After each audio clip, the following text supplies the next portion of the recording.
Hello everyone. तो जैसे जैसे एग्जाम नजदीक आ रहा है तो पैनिकनेस थोड़ा होगा, लेकिन टेंशन मत लीजिए। जैसे ही आप एग्जाम में जाइएगा, पेपर जब इजी देखिएगा, 4-5 क्वेश्चन आसानी से तुरंत बनेंगे, तो कॉन्फिडेंस उस दिन आपका पूरा का पूरा फुल 100% इफिशिएंसी के साथ आ जाएगा। ठीक है, ये सब कोई टेंशन नहीं है कि भूल गए, ये हो रहा है वो हो रहा है। ठीक है, ये सब कोई मैटर नहीं करता। एग्जाम में जैसे ही आप जाओगे ना, फर्स्ट बॉल खेलोगे तो अपने आप सारा चीज हो जाएगा। वर्ल्ड कप जो खेलने जाते हैं उनका भी यही है कि क्या होगा। तो चलो हम लोग एक आज चैप्टर बहुत सारे बच्चे का था कि सर बायोटेक का हम लोग रिवीजन कर ले, सिंपल से ये में चलो करते। तो बायोटेक में देखो, सबसे पहले एनसीईआरटी में स्टार्टिंग में थोड़ा सा थ्योरी पार्ट थोड़ा सा बोरिंग लिखा है। बायोटेक का मतलब क्या है, तो हम ओल्ड बायोटेक इसे मानते हैं कि जो भी ऑर्गेनिज्म है, माइक्रोब्स है, बैक्टीरिया, फंगस हो, वायरस हो, ठीक है, मेनली बैक्टीरिया की बातें कर रहे, तो उसके यूजफुल, उसे बेनिफिट क्या है, उसे हमारे ह्यूमन के लिए उससे यूजफुल चीज क्या है, उसी को हम लोग बायोटेक्नोलॉजी कहेंगे। यानी जो दही बन रहा है वो भी एक बायोटेक है, जो कर्ड है, ठीक है, जो फर्मेंटेशन हो रहा है ये भी बायोटेक है, एंटीबायोटिक्स बन रहा है ये भी बायोटेक है ना, जो ब्रेड बन रहा है ये भी बायोटेक है ना। तो तुम बोलोगे सर ये बायोटेक तो हमने माइक्रोब्स एंड ह्यूमन वेलफेयर में पढ़ा है। हाँ, बात सही है, जो माइक्रोब्स इन ह्यूमन वेलफेयर है वो भी एक तरह का बायोटेक का ही चैप्टर है, लेकिन ओल्ड बायोटेक्नोलॉजी है ना। तुम्हारे टेस्ट पेपर में क्वेश्चन भी आया था कि आईवीएफ, इन विट्रो फर्टिलाइजेशन क्या बायोटेक का पार्ट है। बहुत सारे बच्चे ने क्लेम किया सर उसमें तो कुछ होता नहीं जीन वीन के बारे में, आप आईवीएफ को क्यों बोल रहे हैं। एनसीईआरटी में फर्स्ट पेज में बायोटेक में देखिए, हम कहता है कि हम उसे भी कंसीडर कर सकते हैं, यानी थोड़ा टेक्नोलॉजिकल फील्ड है ना, तो उसे भी हम लोग बायोटेक का ही पार्ट मानेंगे। तो यानी इन विट्रो फर्टिलाइजेशन है, टिश्यू कल्चर वाला पार्ट है ना, उसे भी हम मान सकते हैं। ठीक है, क्योंकि एनसीईआरटी में मेंशन है तो अब आपको ज्यादा उस पर कंट्रोवर्सी क्रिएट नहीं करना चाहिए। लेकिन हम ये सब ओल्ड बायोटेक की बात कर रहे हैं। न्यू बायोटेक्नोलॉजी का मतलब है ना कि हम किसी तरह से नेचुरल साइंस, एनसीईआरटी के लाइन को पढ़िए, डिफिनीशन को समझिए, पढ़िएगा आज जाके लेक्चर सुनने के बाद में पढ़िएगा, मजेदार लगेगा एनसीईआरटी अब ना, कि नेचुरल साइंस जो नेचर में चल रहा है, जो भी सेल के अंदर में हो रहे हैं, रेप्लिकेशन हो रहा है, ट्रांसक्रिप्शन हो रहा है, जो भी हो रहा है नेचुरली, जो भी चल रहा है ऑर्गेनिज्म के अंदर, सेल के अंदर, उनके अंदर में हम लोग ऐड करें, टेक्नोलॉजी को ऐड करें ना, इंटीग्रेशन करें, नेचुरल साइंस को हम लोग यूज करके एक सेल के अंदर में उसका यूटिलाइजेशन करें ना, या इंडिविजुअल के अंदर में करें, या सेल का एक छोटा सा पार्ट जीन को हम लोग इंटीग्रेट कर दें नेचुरल साइंस से ना। तो इसी को हमने मॉडर्न बायोटेक्नोलॉजी का डिफिनीशन पढ़ा है। डायरेक्टली इससे क्वेश्चन भी आ जाता है, इस चीज को अच्छे से पढ़ के जाइएगा। स्टार्टिंग में थोड़ा बोरिंग लगता है तो बच्चा छोड़ देता है, तो तुम्हारे बोरिंग होने से एग्जामिनर को कोई फर्क नहीं पड़ता। चलिए, तो हम लोग बात करें कि जो नया बायोटेक्नोलॉजी जिसे आप जेनेटिक इंजीनियरिंग कहते हैं, उसमें मेन कहा गया है कि हम लोग जीन लेवल पे काम करेंगे, डीएनए लेवल पे काम करेंगे, कहीं का डीएनए निकाल करके कहीं डालने की कोशिश करेंगे। सर क्यों, आंसर बताइए। क्योंकि एनसीईआरटी में लिखा है कि एसेक्सुअल रिप्रोडक्शन करेगा तो वेरिएशन नहीं आएगा, सेक्सुअल रिप्रोडक्शन किए, दो ऑर्गेन्स को क्रॉस करके किए तो वेरिएशन आएगा, अच्छा चीज है। लेकिन सेक्सुअल रिप्रोडक्शन में एक प्रॉब्लम भी है। अगर आप इंडिया वाले प्लांट को अमेरिका वाले प्लांट के साथ क्रॉस कराते हो, सर वैरायटी तो अच्छा होगा ना। हाँ, एकदम होगा। हाइब्रिड विगर इसी को कहते हैं कि जो प्रोजेनी होगा वो दोनों पेरेंट से अच्छा होगा। यानी विराट कोहली क्रिकेटर है, अनुष्का शर्मा एक्ट्रेस है, दोनों का जो बच्चा होगा वो दोनों से बेटर होगा।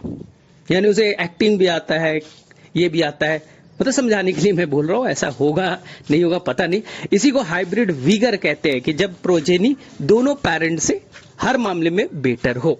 लेकिन एक प्रॉब्लम है, हो सकता है विराट कोहली के अंदर कुछ खराबियां हो ना, वो भी तो आ जाएगा उस बच्चे के अंदर में, या अनुष्का शर्मा के अंदर में हो सकता है कुछ खराबियां हो, वो उस बच्चे के अंदर आ जाएगा। यानी हम अच्छे गुण तो लाना चाहते थे, लेकिन साथ साथ खराब भी कैरेक्टर आ गए। तो इसलिए साइंटिस्ट ने बोला नहीं भाई, हम ये हाइब्रिडाइजेशन, सेक्सुअल रिप्रोडक्शन के जगह हम ऐसा कुछ चीज करें कि हम जो प्रोजेनी बनाए उसके अंदर में केवल अच्छे कैरेक्टर आए। तो कैसे आएगा भाई उस ऑर्गेनिज्म के अंदर में, तो हम केवल अच्छे वाले जीन्स डाल दे उसके अंदर में। लॉजिकल सोचो, यानी कि मुझे कोई बैक्टीरिया बनाना है या कोई प्लांट मुझे तैयार करना है, मैं नहीं चाहता हाइब्रिडाइजेशन करूं, उसे खराब जीन भी आने के चांसेस है ना। अब इन ब्रीडिंग डिप्रेशन वगैरह तुमने तो पढ़ा ही है, तो हम क्या करें, उस ऑर्गेनिज्म के अंदर में कोई बाहरी जीन को केवल ऐड कर दे, अच्छे वाले को। मुझे नहीं चाहिए, वो प्लांट मेरे लिए बहुत इंपॉर्टेंट था, हम नहीं चाहते उसके अंदर कोई चेंजेस हो, कोई वेरिएशन लाए, कुछ नहीं चाहिए, बस मुझे 2-3 ऐसे उसके फीचर्स को चेंज करने थे। मुझे बस जीन डाल देना था कि भैया पोटैटो प्लांट हो, तुम इंसुलिन हार्मोन बनाओ, तो हम केवल इंसुलिन जीन डाल दे कि बेटा पोटैटो तू ठीक है, सब कुछ तेरा ठीक है, बस इंसुलिन हार्मोन भी साथ साथ बनाते जाए। रोजी का तू ठीक है, तेरे अंदर कोई जीन डाल देता हूं अल्फा लैक्टोएल्बुमिन वाला, तू ये प्रोटीन बनाते जा। यानी कि अब साइंटिस्ट के दिमाग में चलने लगा कि हम लोग हाइब्रिडाइजेशन की जगह प्लांट के अंदर, एनिमल के अंदर में केवल डिजायर्ड जीन डालें, 1 या 2, 3 जो भी जरूरत है ना, पूरा क्रोमोसोम डालने की जरूरत नहीं है, जो जरूरत वाला चीज है बस वही डालें, ज्यादा एक्सपेरिमेंट ना करें, ठीक है। तो यहीं पास से कॉन्सेप्ट आ जाता है कि कैसे हम लोग डिजायर्ड जीन को डालने की कोशिश करेंगे ना। तो स्टेप वाइज समझना है आपको, बस ये याद रखना है कि कैसे एक प्लांट के अंदर में एक हम इंपॉर्टेंट जीन इंसुलिन डालना है, या बैक्टीरिया के अंदर इंसुलिन डालना है ना। अगर बैक्टीरिया के अंदर किसी तरह से इंसुलिन हमने डाल दिया, तो बैक्टीरिया अगर लार्ज स्केल में ग्रो करेगा तो बैक्टीरिया लार्ज स्केल में इंसुलिन हार्मोन बनाएगा। अगर लार्ज स्केल में इंसुलिन हार्मोन बनेगा, हम वहां से प्यूरिफाई करें, उसको हम लोग आइसोलेट करें और ह्यूमन बेनिफिशियल के लिए यूज करें। बस सिंपल यही है ना बायोटेक। किसी तरह से हम बैक्टीरिया के अंदर में इंसुलिन जीन डाल दें, बैक्टीरिया को लार्ज स्केल में ग्रो करे, बैक्टीरिया इंसुलिन हार्मोन बनाएगा, वहां से आइसोलेट करे, उसे प्यूरिफाई करे और अपने यूज में हम लोग लेते आए। बस यही बायोटेक है, न्यू बायोटेक, जिसे आप जेनेटिक इंजीनियरिंग कहते हैं। लेकिन यहां पर सबसे बड़ा प्रॉब्लम स्टेप्स। सबसे पहले हम वो डिजायर्ड जीन, इंसुलिन जीन कहां से ढूंढे, जो जीन ऑफ इंटरेस्ट है, डिजायर्ड जीन है ना, वो कहां से ढूंढे, कैसे निकालिएगा। पहला तो सबसे पहले हमें रूल 1 को करना है कि डिजायर्ड जीन को ढूंढना है। दूसरा, जीन मिल गया तो उस बैक्टीरिया के अंदर कैसे डालोगे, क्या अपने आप चला जाएगा, नहीं, उसके डालने के लिए कुछ टेक्निक होगा, हम पढ़ेंगे। ट्रांसफॉर्मेशन करने के कुछ टेक्निक्स होंगे, प्लांट के अंदर डालने के कुछ टेक्निक्स होंगे, एनिमल्स के अंदर डालने के कुछ टेक्निक्स होंगे।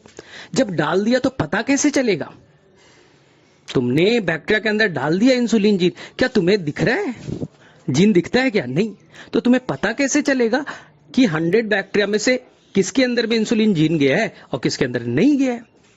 और लेके जाएगा कौन, क्या अपने आप जाएगा, नहीं सर, ले जाने के लिए कोई वेक्टर चाहिए, तो हमें वेक्टर भी चाहिए भाई, ठीक है। फिर वो गया है नहीं गया है, ट्रांसफॉर्मेशन हुआ है या नहीं हुआ है, तो उसके लिए पता करने के लिए हमें सिलेक्टेबल मार्कर चाहिए। चलिए भाई, किसी तरह से हो गया सिलेक्ट, पता चल गया।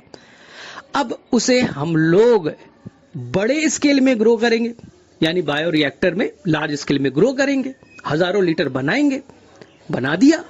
अब क्या, बैक्टीरिया से अब उस प्रोडक्ट को, उस रिकॉम्बिनेंट प्रोडक्ट को निकालना भी तो पड़ेगा, उसे आइसोलेट करना पड़ेगा। हो सकता है उसके साथ में कुछ गंदगी आ गया, इंप्योरिटीज आ गए, अदर प्रोटीन्स आ गए, तो उसे हम लोग प्यूरिफाई भी करना पड़ेगा ना, जिसे हम डाउन स्ट्रीम प्रोसेसिंग कहेंगे।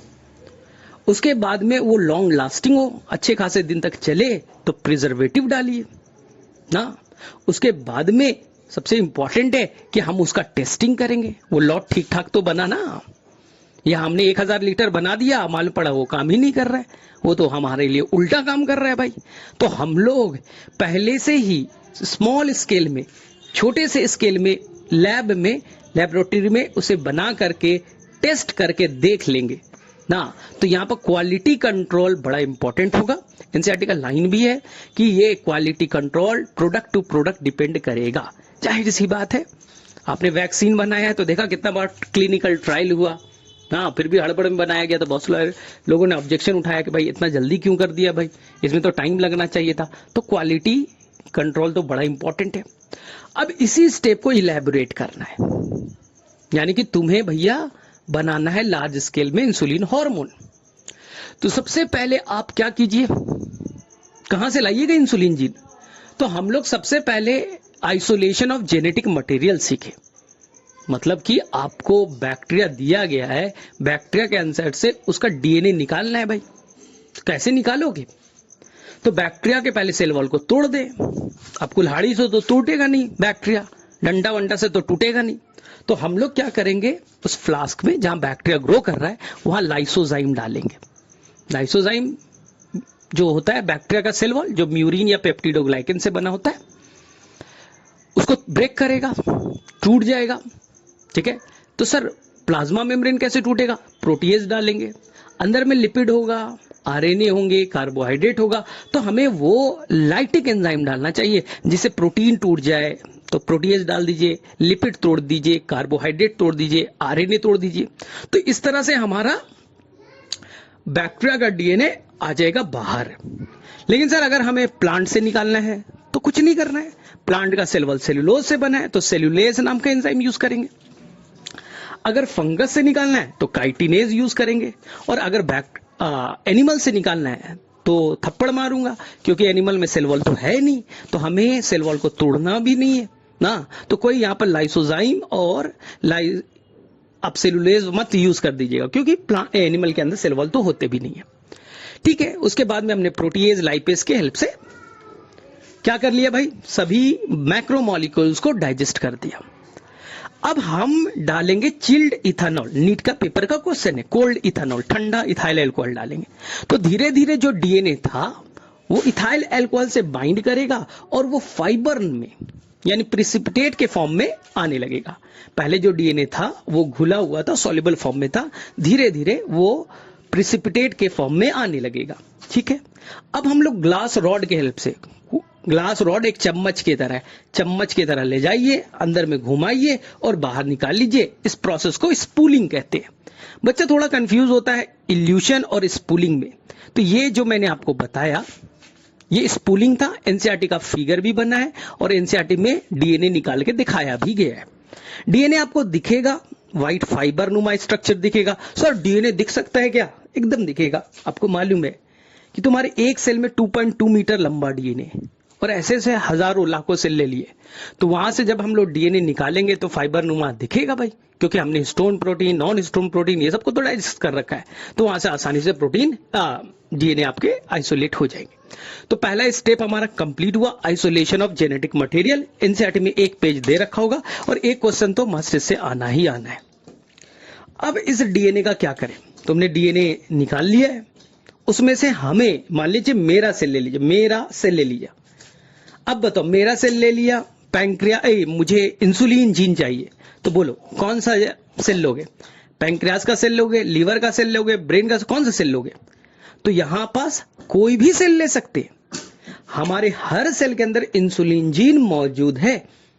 ठीक है, ब्रेन में काम नहीं कर रहा है, अलग चीज है, लेकिन हमारे पैंक्रियाज में वो काम कर रहा है, एक्सप्रेशन हो रहा है, तो हम लोग कहीं से भी ले सकते हैं। तो इसमें कोई डाउट नहीं होना चाहिए। ठीक है भाई, मेरा लीवर का सेल लिया, वहां से इंसुलिन जीन आपने निकाल लिया। अब इस इंसुलिन जीन को काटना है, इसके लिए चाहिए मॉलिक्यूलर सीजर, कैंची, जो डीएनए को स्पेसिफिक जगह से कट कर सके। बायोटेक इसलिए पॉसिबल है क्योंकि हमारे पास रिस्ट्रिक्शन इंडोन्यूक्लियस नाम का एंजाइम है, हाँ, जिसके लिए आर्बर, नाथन और स्मिथ को नोबेल प्राइज दिया गया था।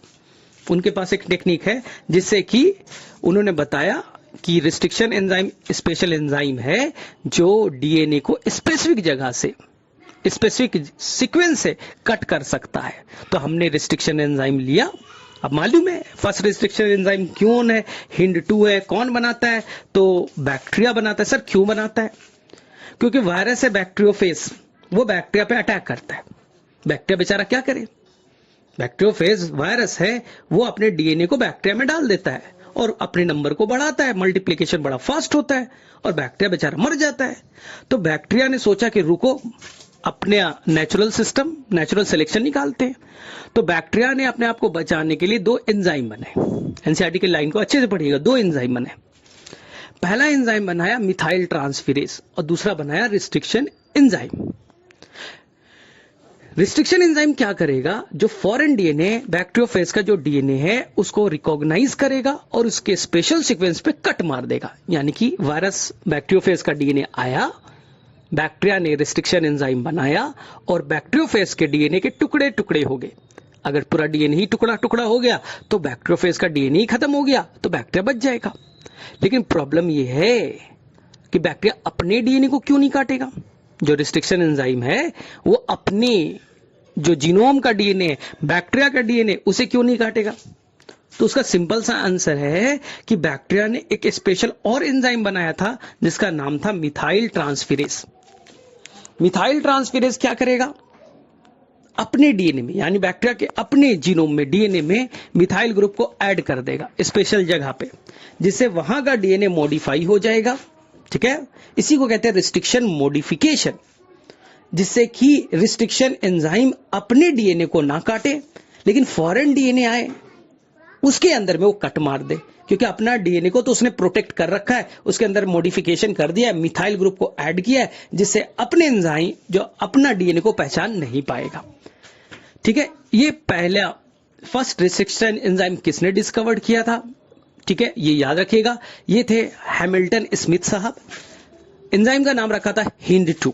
हिंड2 में 2 बड़ा इंपॉर्टेंट है क्योंकि लेटर एनसीईआरटी का लाइन ने 5 ईयर लेटर इसे हमने प्योर फॉर्म में आइसोलेट किया, यानी जब इसे डिस्कवर्ड किया गया था तो उस टाइम ये प्योर फॉर्म में आइसोलेट नहीं हो पाया था, 5 साल लगे, इसलिए इसका नाम हिंड2 रखा गया। इससे पहले हिंड1 आइसोलेट हो गया होगा, जो बच्चे का एक कंफ्यूजिंग पॉइंट है।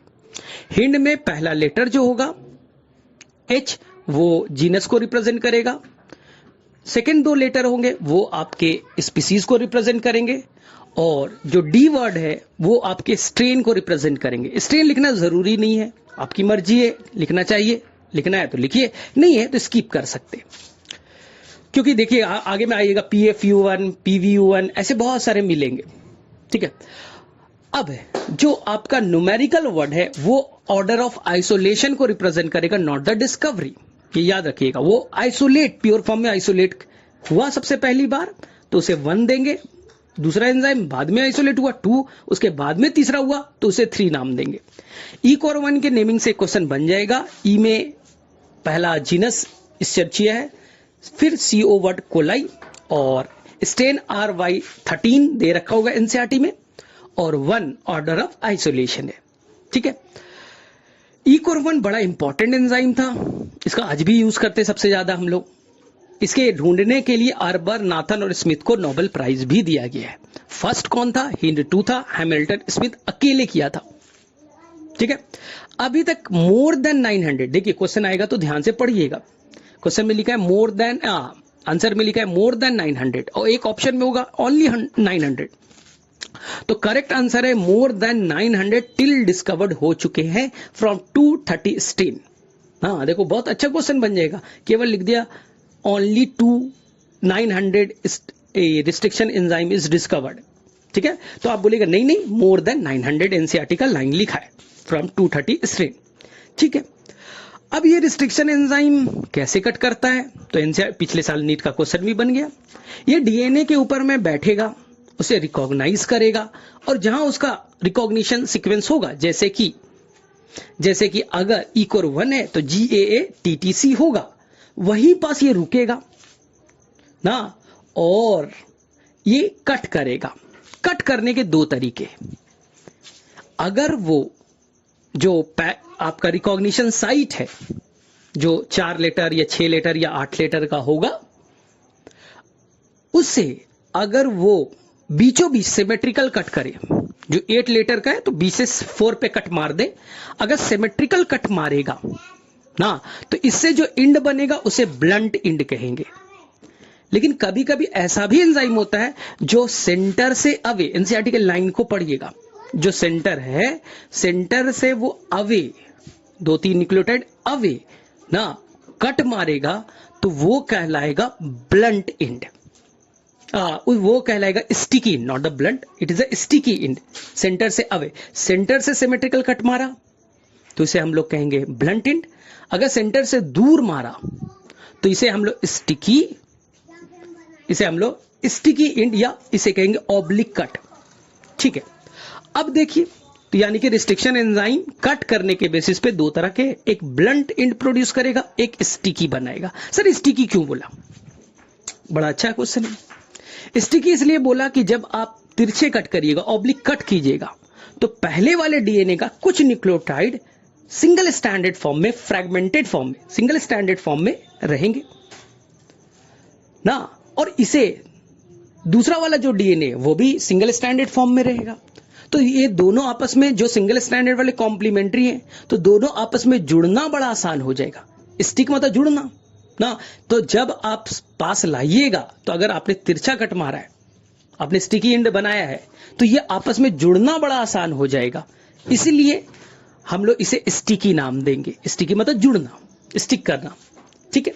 तो सर हमें सारे रिस्ट्रिक्शन एंजाइम को याद रखना है क्या नेचर वाइज? नहीं, आपके एनसीईआरटी में केवल ई कोर 1 है, तो आप केवल ई कोर 1 को याद रखिए, बाकी को याद करने की जरूरत नहीं है, ठीक है। आप केवल ई कोर 1 का याद रखिए, GAATTC, ठीक है। आपको मालूम है ये सब कि 5 से 3 पढ़ेंगे, या सेकेंड स्टैंड का 5 से 3 पढ़े, या पहले स्टैंड का 3 से 5 पढ़े, दूसरे स्टैंड का 3 से 5 पढ़े, दोनों में एक समान आएगा ना। इसी को हम लोग पैलिंड्रोमिक कहते हैं ना। अगर ऑप्शन में ऐसा आया क्या हम पहले स्टैंड का 3 से 5 पढ़े, दूसरे स्टैंड का 3 से 5 पढ़े, तो सेम आएगा क्या? तो बच्चा बोलेगा अरे हमने तो पढ़ा था 5 से 3 पहला स्टैंड, दूसरे स्टैंड का 5 to 3 सेम आएगा। नहीं, यहां पर याद रखना है कि 5 से 3 पहला स्टैंड, दूसरे स्टैंड का भी 5 to 3 सेम, 3 से 5 पहला स्टैंड, दूसरे स्टैंड का भी 3 से 5 सेम आना चाहिए। चलिए ठीक है। सेकेंड चीज सर और भी याद रखना है क्या? बाम H1 का कुछ पूछा गया था सर कि ई कोर 5 का, तो मैंने आपको लिखा रखा होगा, एक बार केवल ऊपर ऊपर से देख लीजिएगा, क्योंकि मेरे अकॉर्डिंग नहीं बनता है, क्योंकि एनसीईआरटी में तो है नहीं, तो आप उसके अंदर में मत जाइए डिटेल में। चलो, तो रिस्ट्रिक्शन एंजाइम क्लियर है। अब हम लोगों को क्या करना है? आपने क्या कर रखा है? सबसे पहली बार जो रिकॉम्बिनेंट डीएनए की कहानी, बनने की कहानी दे रखी है, उसको पहले समझ लीजिए कि पहली बार कोहेन एंड बोयर ने पहली बार रिकॉम्बिनेंट डीएनए कैसे बनाया था। एक पेज पूरा लिखा है, बच्चा थोड़ा कंफ्यूज होता है, रिकॉल कर देता हूं। सबसे पहली एक बैक्टीरिया, अननोन बैक्टीरिया है, नाम नहीं दिया है, आप भी मत ढूंढिएगा, सर एनसीईआरटी में नहीं दिया है, सर ने नहीं बताया, तो इंटरनेट पे ढूंढ लेते, नहीं मिलेगा। आज तक किसी को नहीं मिला है, तुम्हें भी नहीं मिलेगा, इसलिए मेहनत मत करना, ठीक है। एक अननोन बैक्टीरिया है, वहां से हमने एंटीबायोटिक रेजिस्टेंट जीन निकाला, वहां के प्लाज्मिड से हमने एंटीबायोटिक रेजिस्टेंट जीन निकाला, वही रिस्ट्रिक्शन एंजाइम से कट किया और उसे हमने आइसोलेट किया। हमने सैल्मोनेला टाइफीम्यूरियम, सैल्मोनेला टाइफीम्यूरियम का प्लाज्मिड निकाला, ठीक है, और उसे भी कट किया। अब मैंने क्या किया? सैल्मोनेला टाइफीम्यूरियम का जो प्लाज्मिड था उसे कट किया, और जो एंटीबायोटिक रेजिस्टेंट जीन था, जो अननोन बैक्टीरिया से निकाला गया था, उसके जीन को हमने जोड़ दिया ना। सैल्मोनेला टाइफीम्यूरियम का प्लाज्मिड में हमने अननोन बैक्टीरिया से जो निकाला एंटीबायोटिक रेजिस्टेंट जीन, उसको दोनों को जोड़ दिया। अब बन गए पहला दुनिया का रिकॉम्बिनेंट डीएनए, जोड़ दिया डीएनए लाइगेज से, ठीक है। अब देखिए, उसे हमने ट्रांसफर किया ई कोलाई के अंदर, ई कोलाई के अंदर में उस प्लाज्मिड को ट्रांसफर कर दिया गया, और देखा गया कि वहां ई कोलाई में जाकर के ये अपना नंबर को मल्टीप्लाई कर रहा है, वो अपने नंबर को बढ़ा रहा है ना। इसका मतलब है कि आप दो अलग अलग जगह से जीन को लेते हैं, उनको आसानी से जोड़ सकते हैं, रिकॉम्बिनेंट बना सकते हैं, और उसे फिर वो तीसरे थर्ड वाले में इंटर करा सकते हैं, और वो फंक्शनल है। तो ये सबसे पहली बार रिकॉम्बिनेंट डीएनए का कॉन्सेप्ट कोहेन एंड बोयर साहब ने दे दिया। ये बड़ा इंपॉर्टेंट कॉन्सेप्ट है, लेकिन याद रखिए अननोन बैक्टीरिया के प्लाज्मिड से निकाला गया एंटीबायोटिक रेजिस्टेंट जीन, सैल्मोनेला टाइफीम्यूरियम के प्लाज्मिड कट मारा, दोनों को लाइगेज के हेल्प से जोड़ा, दुनिया का पहला रिकॉम्बिनेंट डीएनए बना, ई कोलाई के अंदर ट्रांसफर किया। एनसीईआरटी कहता है कि ई कोलाई इसलिए लिया, शायद सैल्मोनेला टाइफीम्यूरियम और ई कोलाई में क्लोज थे, मतलब एक तरह से दोनों दिखने में सिमिलर थे, फंक्शन में सिमिलर थे। एनसीईआरटी का लैंग्वेज है ये, इसलिए शायद साइंटिस्ट ने वहीं डाला। चलिए, अब तुम्हारे दिमाग में चला सर ई कोलाई में क्यों डाला, दूसरे में डाल देते, ठीक है भाई, अरे जो साइंटिस्ट ने किया उसके कॉन्सेप्ट को जानिए। तो ये कोहेन एंड बोयर का कॉन्सेप्ट था। तब दुनिया में अब पता चलने लगा भाई कि अगर हम लोग कोहेन बोयर सब ये कर सकते हैं, तो हम लोग कुछ और भी कर सकते हैं, प्लांट वाला अंड में भी डाल सकते हैं। तो बस अब इंसुलिन बनाने की तैयारी स्टार्ट कर दीजिए। तो हमने इंसुलिन बनाने के लिए सबसे पहले हमने आपके सेल से डीएनए को निकाला, उसको रिस्ट्रिक्शन एंजाइम से कट मारा, ठीक है, तो जब रिस्ट्रिक्शन एंजाइम से आप काटिएगा तो आपके डीएनए के फ्रैगमेंट्स बन जाएंगे, जहां जहां आपके पैलिंड्रोमिक सीक्वेंस होगा, यानी कि वो रिकॉग्निशन साइट स्पेशल वाला जीएटीटीसी जहां जहां होगा, हो सकता है आपके डीएनए में 1000 बार जीएटीटीसी होगा, तो जैसे ही आप ECOR1 डालिएगा वो 1000 फ्रैगमेंट्स में तोड़ देगा। जहां भी जीएटीटीसी मिला वहां जाएगा और उस जगह को रिकॉग्नाइज करेगा, और ये ECOR1 कैसा बनाता है, स्टिकी एंड बनाता है, तो वो सेंटर से अवे जो 6 न्यूक्लियोटाइड का सीक्वेंस है, सेंटर से अवे G और A के बीच कट मारेगा। दूसरे स्टैंड का सेम सीक्वेंस G और A के बीच कट मारेगा। ये भी याद रखना है, पहले स्टैंड का अगर उसने G और A के बीच कट मारा तो दूसरे स्टैंड का G और A के बीच ही कट मारेगा। सर कौन सा बॉन्ड तोड़ेगा, आपको अच्छे से आना चाहिए, फॉस्फोडाइस्टर बॉन्ड। जो फॉस्फोडाइस्टर बॉन्ड है वहीं से कट मारेगा, डीएनए अलग हो जाएगा। इंटरनली कट करेगा इसलिए इंडोन्यूक्लियस कहते हैं। सेकेंड चीज, क्या सर हाइड्रोजन बॉन्ड तोड़ेगा, ये भी बच्चा लोग पूछता है। रिस्ट्रिक्शन एंजाइम ने फॉस्फोडाइस्टर बॉन्ड को तो कट मारा, क्या हाइड्रोजन बॉन्ड जीएटीटी से जुड़े थे उसे भी कट मारेगा क्या? आंसर, हाइड्रोजन बॉन्ड तो एक वीक बॉन्ड है, वो म्यूचुअल अट्रैक्शन से ही तो बन जाता है, उसे तोड़ने की क्या जरूरत है। अगर मेन बॉन्ड ही टूट गया तो अपने आप हाइड्रोजन बॉन्ड टूट जाएगा, यानी यहां पर कोई ज्यादा रोल हाइड्रोजन बॉन्ड को लेकर के नहीं है, फॉस्फोडाइस्टर को लेकर के ही है जो कोवैलेंट बॉन्ड है। ठीक है, अब हमारे हजारों टुकड़े हो गए, उनमें से एक जीन ऑफ इंटरेस्ट है, इसी को हम कहते हैं भाई डिजायर्ड जीन। ठीक है, इसी पे हमें डिजायर्ड है जीन, इंटरेस्ट है इस पे काम करने में। इस जीन को हम कहां डालने वाले हैं, इस जीन को डालने वाले बैक्टीरिया में। तो बैक्टीरिया के लिए फॉरनर हो गया, क्योंकि बैक्टीरिया ने लाइफ में कभी जीन, इंसुलिन का जीन तो नहीं देखा होगा उसने लाइफ में, इकोलाई ने तो लाइफ में नहीं देखा होगा इंसुलिन जीन, इसलिए बैक्टीरिया के लिए फॉरेन डीएनए हो गया, बैक्टीरिया के लिए एलियन हो गया, यानी नया तरह का हो गया, एलियन हो गया। इस जीन को ट्रांसफर आप करने वाले हो, इसलिए इसका ट्रांसजीन भी नाम है। जीन ऑफ इंटरेस्ट भी कह सकते हो, डिजायर्ड जीन भी कह सकते हैं, एलियन डीएनए भी कह सकते हैं, फॉरेन डीएनए भी कह सकते हैं, ट्रांसजीन भी कहते हैं, बहुत सारे नाम। सर हमें पता कैसे चलेगा कि हमारा जीन ऑफ इंटरेस्ट यानी इंसुलिन जीन कहां है? आप जेल इलेक्ट्रोफोरेसिस चला दीजिए, बहुत एक क्वेश्चन यहां से बन जाएगा, यानी कि आप एक जेल बनाइए। जेल क्या होता है सर? न लिक्विड न सॉलिड, जैसे आपका प्लाज्मा मेम्ब्रेन है वही जेल लाइक स्ट्रक्चर बन गया, यानी एक तरह से कहे तो हनी, शहद देखा है ना, शहद थोड़ा गाढ़ा वाला शहद, डेंस वाला, उसी तरह से जेल होता है। ठीक है, उसमें पोर बना दीजिए जिसे वेल कहेंगे, और डीएनए को लोड कर दीजिए। हम सभी को मालूम है डीएनए पे नेगेटिव चार्ज है, तो हम लोग एक एंड रखेंगे नेगेटिव वाला कैथोड और एक एंड रखेंगे पॉजिटिव वाला। जैसे ही इलेक्ट्रिक करंट देंगे तो वेल के तरफ नेगेटिव एंड बनाया, वहां पर नेगेटिव चार्ज क्रिएट किया, डीएनए पे भी नेगेटिव था, रिपल्स करेगा। ठीक है, और ये जेल से मूव करना स्टार्ट करेगा। जेल एक पॉलीमर है एगारोस का। सर एगारोस कहां से निकालते हैं?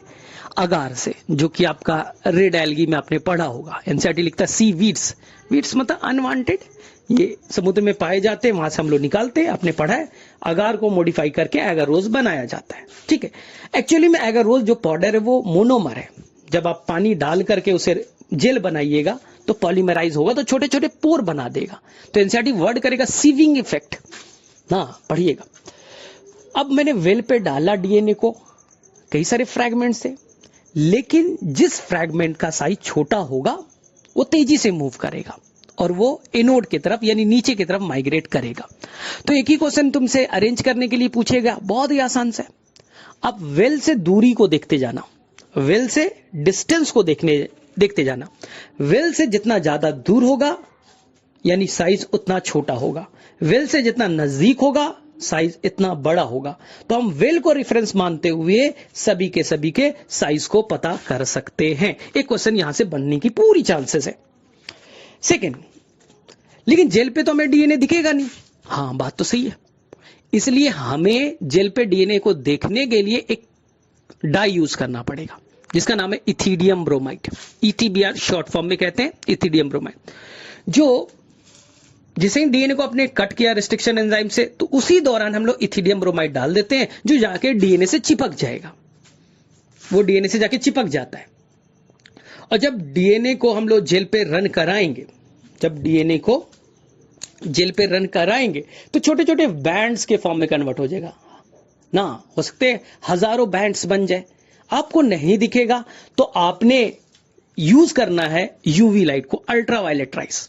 यूवी रेस दीजिएगा तो इथिडियम ब्रोमाइड उस यूवी रेस को पकड़ लेगा और वो इमिट करेगा ना ऑरेंज कलर का लाइट। तो क्वेश्चन आएगा कि जब हम यूवी रेज में देखते हैं तो डीएनए कैसा कलर का दिखेगा? एनसीईआरटी का लाइन को पढ़ लीजिएगा, ब्राइट ऑरेंज कलर का दिखेगा, ये आपको याद है। लेकिन सर हमारा जीन ऑफ इंटरेस्ट कहां है? ये तो हजारों बैंड दिख गए, आपको पता है क्या? ना पता नहीं। हम लोग के पास कई सारे टेक्निक है। मेन टेक्निक है ऑटो रेडियोग्राफी, जिसे हम लोग पता कर लेते हैं कि हमारा जीन ऑफ इंटरेस्ट आके जेल में कहां पास है। अब क्या करें हम लोग? वहां से जेल को काटे और जीन ऑफ इंटरेस्ट को निकाल ले। ये है बच्चा इल्यूशन। तो मेरे से अब कंफ्यूजन नहीं है इल्यूशन में, ठीक है? क्योंकि मैंने आपको पहले ही बताया था कि बच्चा थोड़ा सा स्पूलिंग और इस इल्यूशन में कंफ्यूज कर जाता है, ठीक है? तो यहां से हमने निकाल लिया, जेल को डाइजेस्ट किया, ठीक है, और यहां से हमने जीन ऑफ इंटरेस्ट को आइसोलेट कर लिया। बच्चा को दिमाग में शायद चल सकता है सर वो डीएनए तो खराब है, उसमें इथिडियम ब्रोमाइड डाल दिया आपने। तो बच्चा कल फिर से डालिए, कल फिर से आप जेल चलाइए, इसमें मत डालिए इथिडियम ब्रोमाइड। आपको मालूम है ना लोकेशन, ऑटो रेडियोग्राफी से आपको लोकेशन तो मालूम ही होता है कि कहां पर डायमेंशन है, कितना लेफ्ट में होगा, कितना राइट में होगा, वेल से कितना दूर होगा, बस कट करके निकाल दीजिए, ठीक है? अगर आप इस सब झंझट में ना पढ़ना चाहते हैं तो उसका सबसे अच्छा तरीका है कि आप आर्टिफिशियल जीन ही बना लीजिए। हमारे खुराना साहब जो इंडियन साइंटिस्ट है उन्होंने तो 1970s में ही बना दिया था आर्टिफिशियल जीन। तो अब हमें लैब में अगर यूज करना होता है तो हम आर्टिफिशियल जीन ही बना लेते हैं। जैसे आप पढ़ोगे होमोलिन का कॉन्सेप्ट में, तो हमने आर्टिफिशियली जीन दो तरह के बनाए थे, जो ना ए चेन को कोड करे, बी चेन को कोड करे। जब आप पढ़ोगे आरएनए इंटरफेरेंस का कॉन्सेप्ट, तो हमने आर्टिफिशियल जीन ही आजकल बना लेते हैं। लेकिन चलिए भाई, एनसीईआरटी जैसे फॉलो करता है हम लोग करेंगे। हमें जरूरत पड़ा, हमसे नहीं हो पा रहा है तो हम लाखों रुपया खर्च करके जीन ले लेंगे। तो सर हम तो चाहते हैं कि हर बार जीन ही फ्री का खरीदे। अरे भाई पैसा लगता है, जो काम तुम घर पे बैठ करके फ्री फोकट का कर सकते हो तो काहे के लिए अमेरिका से जाकर के जीन खरीदोगे? सर आर्टिफिशियल जीन कैसे बना सकते हैं? ह्यूमन जीनोम प्रोजेक्ट से हमें न्यूक्लियोटाइड का सीक्वेंस मालूम होता है, हम उसी सीक्वेंस में न्यूक्लियोटाइड को जोड़ देंगे और आर्टिफिशियल जीन हमें मिल जाएगा। चलिए, हमने किसी तरह से जीन या तो खुद बनाया यार, या तो इल्यूशन से निकाल लिया। अब क्या करें? इसे हमें बैक्टीरिया के अंदर डालना है। क्या अपने आप चला जाएगा? नहीं सर, इसके लिए हमें वेक्टर चाहिए। वेक्टर वो है जो तुम्हारे जीन ऑफ इंटरेस्ट को होस्ट के अंदर यानी बैक्टीरिया के अंदर ट्रांसफर करे। प्रोसेस का नाम ट्रांसफॉर्मेशन, जो ले जाएगा नाम वेक्टर, ठीक है? यानी कि तुम्हें यहां से दिल्ली जाना है तो तुम जाओगे, कैसे जाओगे भाई? वेक्टर से जाओगे। या तो जहाज से चले जाओ, या तो ट्रेन से चले जाओ, या तो बस से चले जाओ, या मोटरसाइकिल से चले जाओ, जिससे मन है। यानी सर यानी वेक्टर एक से ज्यादा होगा? हाँ, आपके एनसीईआरटी में मेंशन किया गया है दो वेक्टर के बारे में बैक्टीरिया को। एक बैक्टीरियोफेज जो वायरस अटैक करता है, हम उसी को यूज कर दे, या दूसरा प्लाज्मिड। लेकिन तुम बोलोगे सर बैक्टीरियोफेज तो मार देता है बैक्टीरिया को, आप बोलते हो यूज करने के लिए। नहीं, उसको थोड़ा मॉडिफाई कर देंगे, उसको समझा देंगे भैया मारना मत, बस मेरे डीएनए को ले जाके पहुंचा देना, ठीक है? हो सकता है। लेकिन फिलहाल हम प्लाज्मिड पे बात करें तो प्लाज्मिड को हम लोग एज ए वेक्टर यूज करेंगे। प्लाज्मिड को हम लोग कट करेंगे, उसके अंदर अपने जीन ऑफ इंटरेस्ट को जोड़ देंगे और ये बन जाएगा रिकॉम्बिनेंट डीएनए ना। इसी को आरडीएनए कहेंगे। आर मतलब वही रिकॉम्बिनेंट डीएनए या हाइब्रिड डीएनए कह सकते हैं, क्योंकि दो अलग अलग, एक प्लाज्मिड का डीएनए जो बैक्टीरिया का था, उसके अंदर में हमने अपना डीएनए इंसान का डाल दिया, तो इसी को हम लोग काइमेरिक डीएनए भी कहते हैं। काइमेरा मतलब हाइब्रिड। अब क्या करना है सर? डायरेक्टली डाल दे क्या? कुछ फीचर विचर होना चाहिए। हाँ, वेक्टर के कुछ यूनिक फीचर होने चाहिए। पहला, वहां जाए तो चुपचाप से बैठा ना रहे, वो अपने आप को रेप्लिकेट करे, अपने नंबर को मल्टीप्लाई करे।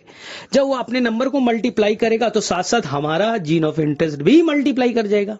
अगर मैंने बैक्टीरिया में भेजा और आधे घंटे में प्लाज्मिड के 100 कॉपी बन गए, तो हर कॉपी में हमारा इंसुलिन जीन भी कॉपी हो जाएगा, नंबर बढ़ जाएगा। यही तो जीन क्लोनिंग है। अरे यही तो हम करना चाहते थे ना, कि प्लाज्मिड अपने आप को मल्टीप्लाई करे, क्योंकि उसके पास अपना ORI हो, ओरिजिन ऑफ रेप्लिकेशन हो, वो अपने आप को मल्टीप्लाई करे, तो सर कितनी बार मल्टीप्लाई करेगा? एनसीईआरटी में बहुत अच्छे से लिखा है कि कुछ ऐसे भी होते प्लाज्मिड जिसके नंबर 1, 2, 3 या 4 ही हो सकते एक बैक्टीरिया के अंदर, कुछ के अंदर में 100 तक पॉसिबल है, 300, 400 भी हो सकता है। तो साइंटिस्ट लोग बेवकूफ नहीं है, वो ऐसा प्लाज्मिड यूज करेगा जिसके हाई कॉपी नंबर बनते होंगे। मतलब मैंने भेजा और आधे घंटे में बन गया भाई 400 कॉपी, हमारे लिए बेटर है। तो एनसीईआरटी में बहुत खूबसूरत सा लाइन है जहां पर बच्चा कंफ्यूज हो जाता है। जो ORI है, ओरिजिन ऑफ रेप्लिकेशन के 2 काम है, एक तो ऑटोनोमसली मतलब उसे रेप्लिकेट तो कराएगा ही, सेकेंड वो कॉपी नंबर को कंट्रोल भी करेगा। ये बच्चा मिस कर जाता है। एनसीईआरटी में देखना वहां पर लिखा है they control the copy number also, यानी कि अगर 500 1000 बन गया, अरे भाई इतना ज्यादा नहीं चाहिए भाई, खाली प्लाज्मिड ही रहेगा तो इतना बैक्टीरिया मेरा काम नहीं कर पाएगा, बैक्टीरिया नहीं काम करेगा तो मेरा काम का क्या रहा फिर इंसुलिन जी। इसलिए कॉपी नंबर को भी कंट्रोल करेगा और रेप्लिकेशन भी कराएगा, यानी अपने नंबर को बढ़ाएगा, लेकिन कितना बढ़ाना है तो वो डिसाइड भी करेगा ORI site. Sir ORI site कोई प्रोटीन होता कि नहीं, ये डीएनए का ही सेगमेंट है, स्पेशल सीक्वेंस है जहां से रेप्लिकेशन स्टार्ट होता है। ORI नहीं होगा तो याद रखना वेक्टर कोई काम का नहीं, ORI नहीं है तो वेक्टर कोई काम का नहीं, कोई फायदा नहीं। तुम रिप्रोडक्शन नहीं कर सकते तो मैं पूछूंगा तुम्हारे कितने बच्चे होंगे, अरे भैया रिप्रोडक्शन कर ही नहीं सकते तो बच्चा का खाक का बनेगा। हाँ, तो जितना ज्यादा बच्चा पैदा करो, ठीक है भाई, तो तुम्हें मून पे भेजा जाएगा कि तुम रिप्रोडक्शन करो, 1000 बच्चा बना दो अपने लाइफ टाइम में, तो तुम्ही को मून पे भेजा जाएगा अपना आबादी बढ़ाने के लिए, समझिए वहां। और तुम बोले नहीं हम तो बच्चा नहीं भाई, हम तो रिप्रोडक्शन नहीं कर सकते, तो तुम्हें चांद पे भेज के क्या फायदा, वहां जाके नंबर तो तुम बढ़ाने वाले नहीं हो। चलिए सेकेंड चीज, सर हमने रिकॉम्बिनेंट डीएनए बनाया, बैक्टीरिया के अंदर डाला, सर कैसे पता चलेगा कि बैक्टीरिया के अंदर गया या नहीं गया? ये बड़ा इंपॉर्टेंट है। बैक्टीरिया के अंदर जाएगा या नहीं जाएगा कैसे पता चलेगा? इसलिए हम लोग रखेंगे सिलेक्टेबल मार्कर। जो प्लाज्मिड है उसके अंदर में एंटीबायोटिक रेजिस्टेंट जीन होगा, जैसे कैनामाइसिन, स्ट्रेप्टोमाइसिन, नियोमाइसिन, कुछ भी होगा, हमने प्लाज्मिड में लगा रखा है। अब उसके अंदर में हमने क्या जोड़ दिया? रिकॉम्बिनेंट डीएनए जोड़ दिया। यानी प्लाज्मिड के अंदर में क्या था? एंटीबायोटिक रेजिस्टेंट जीन, मान लीजिए बच्चा एम्पिसिलिन रेजिस्टेंट जीन था, एम्पिसिलिन से जो रेजिस्ट करता है, लड़ सकता है, बचा सकता है बैक्टीरिया को। हमने उसी प्लाज्मिड में जोड़ दिया किसको? इंसुलिन जीन को, भेज दिया बैक्टीरिया में। तो सोचो 100 बैक्टीरिया थे फ्लास्क में, 99 में नहीं गया, केवल एक के अंदर गया। तो सोचो जिस बैक्टीरिया के अंदर गया वो ट्रांसफॉर्म्ड हो गया। सर कैसे आपको पता? जिसके अंदर नहीं गया नॉन ट्रांसफॉर्म्ड। सर कैसे मालूम? जिसके अंदर ट्रांसफॉर्मेशन हुआ होगा उसके अंदर में रिकॉम्बिनेंट डीएनए गए होंगे, और जिसके अंदर रिकॉम्बिनेंट डीएनए गया होगा तो उसके अंदर में एम्पिसिलिन रेजिस्टेंट जीन भी होगा। अब फ्लास्क, उस बैक्टीरिया को हम लोग एक प्लेट पे ग्रो करेंगे और प्लेट में एम्पिसिलिन डाल देंगे, यानी कि 100 बैक्टीरिया थे, उसमें से एक बैक्टीरिया था जिसके अंदर में प्लाज्मिड था, रिकॉम्बिनेंट डीएनए थे, एम्पिसिलिन से लड़ने वाला जीन था, जो ट्रांसफॉर्म्ड होगा उसके अंदर प्लाज्मिड होगा, और प्लाज्मिड में एम्पिसिलिन रेजिस्टेंट जीन था।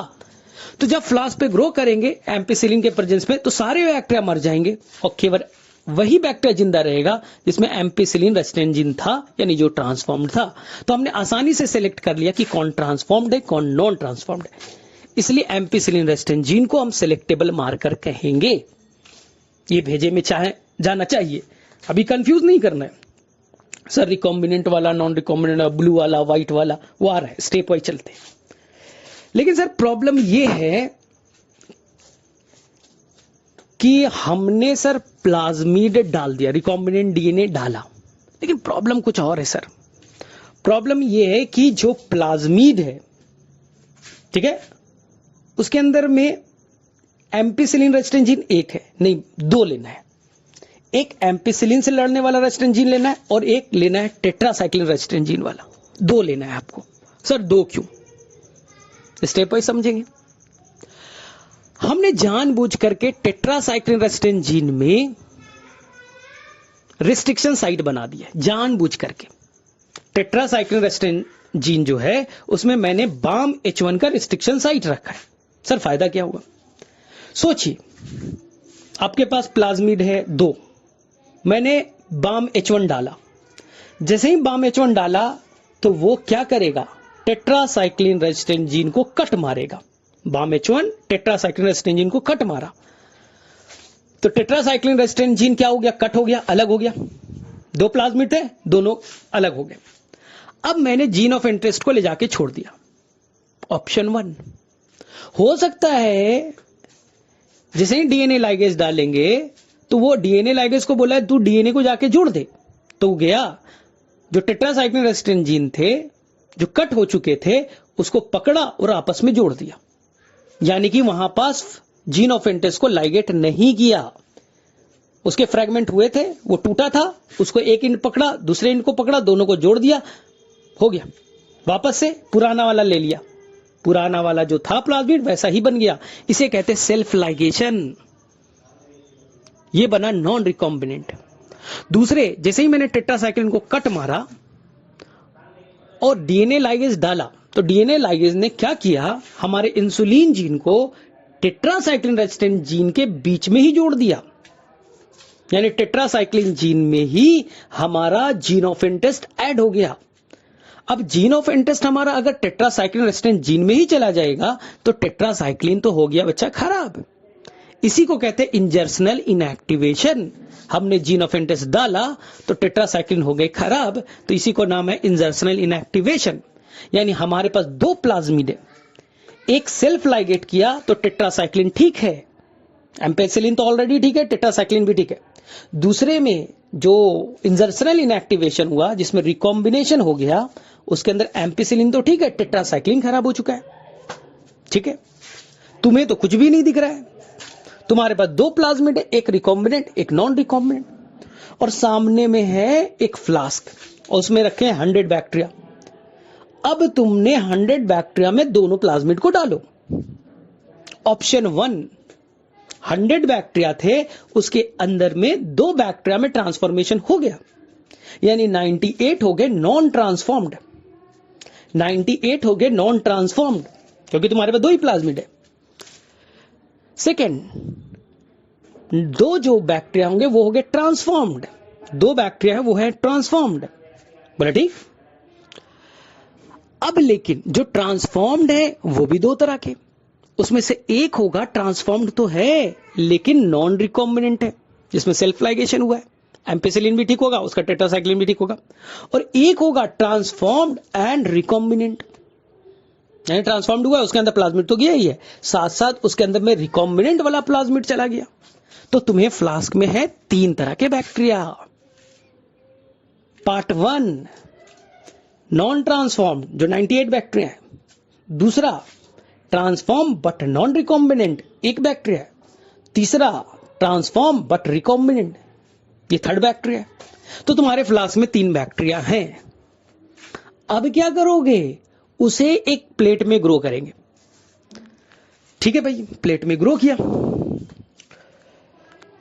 अब प्लेट में जब आप ग्रो कीजिएगा तो क्या होगा भाई, एम्पिसिलिन एंटीबायोटिक्स के प्रेजेंस में ग्रो करना है। सोचो, एम्पिसिलिन एंटीबायोटिक्स डाल दिया, 100 बैक्टीरिया को ग्रो करे, तो जो नॉन ट्रांसफॉर्म्ड है उसके अंदर प्लाज्मिड नहीं है, उसके अंदर कोई भी एंटीबायोटिक रेजिस्टेंट जीन नहीं है, एम्पिसिलिन रेजिस्टेंट जीन नहीं है, तो वो तो मर जाएगा। तो 98 तो मर गए, बचे 2, एक ट्रांसफॉर्म एंड रिकॉम्बिनेंट, एक ट्रांसफॉर्म नॉन रिकॉम्बिनेंट, क्योंकि दोनों के अंदर है एम्पिसिलिन तो अभी तक काम कर रहा है, एम्पिसिलिन रेजिस्टेंट जीन तो काम कर रहा है, और एम्पिसिलिन में ग्रो किया तो दोनों बच गए। अब आपको दूसरा एक प्लेट बनाना है जिसके अंदर में आप डाल करके रखिएगा टेट्रासाइक्लिन। अब सोचिए, इन दोनों बैक्टीरिया को वहां ट्रांसफर करो, तो जिस बैक्टीरिया के अंदर में ट्रांसफॉर्म्ड और नॉन रिकॉम्बिनेंट होगा उसमें एम्पिसिलिन भी ठीक होगा, टेट्रासाइक्लिन जीन भी ठीक होगा, तो टेट्रासाइक्लिन के प्रेजेंस में भी बच जाएगा। अब देखो, जिसके अंदर ट्रांसफॉर्म्ड है और वो है रिकॉम्बिनेंट है, उसके अंदर टेट्रासाइक्लिन तो खराब हो गए, तो टेट्रासाइक्लिन वाले प्लेट पे तो वो तो मर जाएगा ना, वो तो मर गया। तो हमें यहां से क्लियर हो गया, जो मर गया बैक्टीरिया, इसका मतलब है टेट्रासाइक्लिन में क्यों मरा, क्योंकि टेट्रासाइक्लिन खराब हो गए होंगे, उसमें टेट्रासाइक्लिन इनएक्टिव हुआ होगा, यानी वो रिकॉम्बिनेंट वाला था। और जो बच गया वो नॉन रिकॉम्बिनेंट था। तो हमने पता कर लिया कि यहां पर रिकॉम्बिनेंट कौन है और नॉन रिकॉम्बिनेंट कौन है, किसके हेल्प से, टेट्रासाइक्लिन रेजिस्टेंस जीन के हेल्प से। तो ये हो गया सिलेक्टेबल मार्कर, दो काम किया। एक तो उसने बताया कि कौन ट्रांसफॉर्म्ड है कौन नॉन ट्रांसफॉर्म्ड है, और दूसरा ट्रांसफॉर्म्ड है कौन रिकॉम्बिनेंट है कौन नॉन रिकॉम्बिनेंट है। दोनों स्टेप हमने क्लियर कर लिया ना। लेकिन एनसीईआरटी कहता है इट इज अ कंबर्सन प्रोसेस, ये डिफिकल्ट है। दो दो प्लेट बनाना पड़ेगा, स्टॉक बनाना पड़ेगा, कंफ्यूजन भी क्रिएट होता है। तो हमने इसके जगह पे ले लिया एक अलग वेक्टर जिसका नाम था PUC19, जो कलर के बेसिस पे बता देगा। बहुत आसान है, कलर के बेसिस पे बताएगा। ध्यान से सुनना, हमने प्लाज्मिड ऐसा बनाया जिसमें एम्पिसिलिन रेजिस्टेंस जीन है, लेकिन टेट्रासाइक्लिन रेजिस्टेंस जीन के जगह हमने LAC-Z जीन डाल दिया। टेट्रासाइक्लिन की जगह LAC-Z जीन डाल दिया। बोले ये क्या है LAC-Z? वही लैकोपेरॉन का जो बीटा गैलेक्टोसिडेज एंजाइम बनाता है। इसलिए यहां पर हम लोग B-गैल जीन भी लिख देते हैं। LAC-Z gene beta galactosidase enzyme बनाएगा, इसलिए हम लोग यहां पर लिख देते हैं कि बीटा गैलेक्टोसिडेज बनाने वाला जीन। तो कंफ्यूज नहीं होना है, LAC-Z बोलूं या बीटा गैलेक्टोसिडेज जीन बोलूं, सेम चीज है। हाँ, बीटा गैलेक्टोसिडेज एंजाइम बनाने वाला जीन या LAC-Z जीन। ठीक है भाई, उससे फायदा क्या है सर? लॉजिकल सोचो, प्लाज्मिड के अंदर अगर LAC-Z जीन यानी बीटा गैलेक्टोसिडेज एंजाइम बनाने वाला जीन है तो वो आरएनए बनाएगा, ट्रांसक्रिप्शन करके आरएनए बनाएगा, आरएनए से प्रोटीन या एंजाइम बनेंगे बीटा गैलेक्टोसिडेज। और जिस जगह पे ये ग्रो करेगा, जिस जगह पे ये ग्रो करेगा वहां पर हम लोग क्रोमोजेनिक सब्सटेंस डाल देंगे। मतलब कि अभी सबस्ट्रेट है, कुछ सबस्ट्रेट है X नाम का, वो कलरलेस है। जैसे ही यहां पर बीटा गैलेक्टोसिडेज आएगा, वो एंजाइम है, वो सबस्ट्रेट को प्रोडक्ट में कन्वर्ट कर देगा और वो प्रोडक्ट ब्लू कलर इमिट करेगा। यानी कि अगर बीटा गैलेक्टोसिडेज बनाने वाला जीन एक्टिव है, वो ट्रांसक्रिप्शन करेगा, प्रोटीन बनाएगा, एंजाइम बनाएगा, वो सबस्ट्रेट को प्रोडक्ट में कन्वर्ट करेगा, ब्लू कलर देगा। ठीक। लेकिन अगर हम लोग जानबूझ करके इसी LAC-Z जीन या बीटा गैलेक्टोसिडेज एंजाइम बनाने वाला जो जीन है उसके अंदर ही हम लोग जीन ऑफ इंटरेस्ट डाल दें, अगर जीन ऑफ इंटरेस्ट डाल दिया उसके अंदर ही, तो हो गया इंजर्शनल इनएक्टिवेशन। इंसर्ट किया तो वो इनएक्टिव हो जाएगा, इनएक्टिवेट हो जाएगा तो no transcription, no RNA, no protein, no enzyme, beta galactosidase enzyme नहीं बनेंगे, तो सबस्ट्रेट प्रोडक्ट में कन्वर्ट नहीं होगा, तो यहां पर ब्लू कलर में कन्वर्सन नहीं होगा। तो अब आसानी से प्लेट पे देख करके बता सकते हो कि जो ब्लू कलर वाला है उसके अंदर में वो नॉन रिकॉम्बिनेंट है और जो व्हाइट कलर का है वो रिकॉम्बिनेंट है, क्योंकि व्हाइट वाला खराब हो गया है, उसके जीन खराब हो गए। जीन खराब हो गया तो एंजाइम नहीं बना, सबस्ट्रेट प्रोडक्ट में कन्वर्ट नहीं हुआ, तो हम आसानी से प्लेट पे देख के बता सकते हैं कि व्हाइट कलर का है तो वो रिकॉम्बिनेंट है और ब्लू कलर का है तो नॉन रिकॉम्बिनेंट है। तो मेरे से अब बातें समझ में आनी चाहिए। ठीक है सर, वेक्टर में और क्या गुण होने चाहिए? दे हैव क्लोनिंग साइट, यानी उसके अंदर में साइट होना चाहिए जहां से वो रिस्ट्रिक्शन एंजाइम से कट हो सके। क्लोनिंग साइट मतलब रिस्ट्रिक्शन साइट। तो जो आपका PBR 322 है उसके अंदर में अब देखिए शायद 9 रिस्ट्रिक्शन साइट दे रखे, सभी 9 के 9 अलग हैं, एक नहीं है। बाम H1 दो जगह नहीं मिलेगा, ECOR1 दो जगह नहीं मिलेगा, PV1 दो जगह नहीं मिलेगा। 9 जो है 9 अलग अलग हैं, एक ही रिस्ट्रिक्शन साइट दो जगह पे नहीं होगा। सर क्यों? एनसीईआरटी में लिखा है अगर मान ले बाम H1 दो जगह होता, बाम H1 का रिस्ट्रिक्शन साइट दो जगह होता, तो जैसे ही बाम H1 यूज करते तो दो जगह कट मारता, तो हमारा प्लाज्मिड फ्रेगमेंटेड हो जाता, तब हमारा काम करना डिफिकल्ट हो जाता है, उसके टुकड़े टुकड़े हो जाते। समझ में आया? मान लीजिए कि PV1 है, उसके 5 रिस्ट्रिक्शन साइट है, जैसे ही एंजाइम डाला पांचों जगह कट मार देता, तब तो हमारे टुकड़े टुकड़े हो जाते प्लाज्मिड के, तो हमारा काम लायक होता ही नहीं। इसलिए 8 या 9 जो भी है वो अलग अलग हैं, लेकिन एक जो है वो मल्टीप्लाई नहीं किया, मतलब एक दो बार नहीं है, 8 अलग अलग है। चलिए याद रखिएगा।